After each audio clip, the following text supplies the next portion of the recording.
तो बहुत सी ऐसी जानकारियां हैं जो प्राइवेसी या निजता के दायरे में भी आती हैं और जाहिर है कि हर माता पिता इसे साझा करने के लिए तैयार नहीं है। कुछ माता पिताओं से बातचीत की सौरभ शुक्ला ने। हरियाणा सरकार ने इस बार सारे स्कूलों को एक सर्कुलर जारी किया है जिसमें उनसे पूछा जा रहा है, कई सवाल हैं, जिसमें एक सवाल ये है कि क्या अभिभावक का ऑक्यूपेशन है वो अनक्लीन है।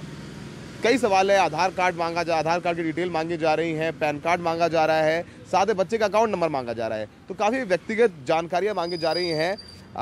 हमारे साथ कुछ अभिभावक मौजूद हैं गुड़गांव में, उनसे पूछते हैं कि मैम ये जो सवाल है इनका, एक अनक्लीन ऑक्यूपेशन यानी संदिग्ध पेशा, आप क्या समझती हैं इससे? नहीं, आई एम क्वाइट सरप्राइज ये सुन के कि जो नए एडमिशन हो रहे हैं उनसे ये भी पूछा जा रहा है कि प्रोफेशन क्या है पेरेंट्स का, तो इसकी कैटेगरी क्या रखी है वो तो कुछ डिफाइन नहीं है। तो ये कैसे डिफाइन करेंगे कि अनक्लीन प्रोफेशन है या क्या है? आप क्या एज ए पेरेंट क्या समझ पा रहे हैं?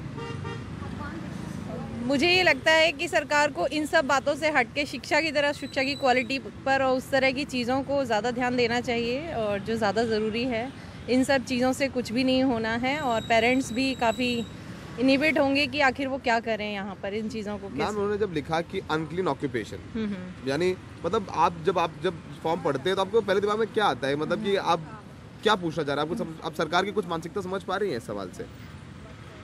नहीं, मुझे खुद ही बहुत सरप्राइजिंग लग रहा है कि इसकी क्या कैटेगरी है, कैसे डिफाइन करेंगे कि जो जॉब कर रहा है वही सिक्योर है या वही ठीक है, जो मतलब ब्रोकरेज या ये किस प्रोफेशन को वो अनक्लीन मानते हैं, पहले तो उन्हें ये डिफाइन करना होगा ना। ये डिफाइन नहीं किया या नहीं, सही बात है।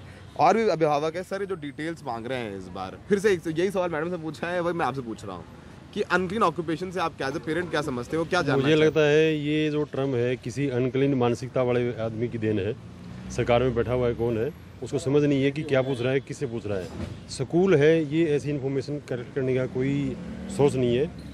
सरकार के अंदर काफ़ी अलग और दूसरे डिपार्टमेंट हैं जिनको अनक्लीन आदमी अगर पकड़ने हैं तो IB है, CBI है, पुलिस है, वो क्या कर रही है? बहुत अच्छा जवाब। तो साफ कहना है कि अगर अनक्लीन ऑक्यूपेशन का डिफाइन करना पड़ेगा और अनक्लीन ऑक्यूपेशन वालों को पकड़ना है तो दूसरा विभाग है। और सर रामपाल जी मौजूद हैं, काफ़ी शिक्षा के क्षेत्र में काम करते हैं। सर ये सारी डिटेल्स मांग रहे हैं जी। एक तो अनक्लीन ऑक्यूपेशन का सवाल आपसे है ही है, उसके बाद पैन कार्ड की डिटेल्स, बच्चे का अकाउंट नंबर, आधार की डिटेल्स, क्या जानना चाह रही सरकार की, क्या मानसिकता है? मानसिकता का कुछ नहीं कह सकता, पर एक आइडिया लगा सकते हैं कि भाई कुछ डाटा कलेक्शन किया जा रहा होगा, पर उसका इफेक्ट कहाँ क्या पड़ रहा है, पॉलिसी सरकार क्या बनाएगी वो बात की बात है। लेकिन बच्चे पर, बच्चे के माँ बाप के ऊपर अभी फ़िलहाल तुरंत एक प्रभाव पड़ रहा है। वो अपने आप को कहीं ना कहीं हीन भावना महसूस करते हैं, कहीं ना कहीं अपनी सिक्योरिटी को लीक किया हुआ मानते हैं। सर पहली जो बात, जो गरीब आदमी है उसके पास ये सब चीज़ें होती नहीं, वो इन चीज़ों में ध्यान कभी देता ही नहीं, उसे सिर्फ रोटी रोजी की रहती है। तो ये जो परिभाषा है सरकार का, जो सवाल है उन्होंने परिभाषित तो किया नहीं, अभिभावक भी नहीं समझ पा रहे हैं, और सरकार की क्या मंशा है वो सरकार जाने। गुड़गांव से सौरभ शुक्ला, NDTV इंडिया।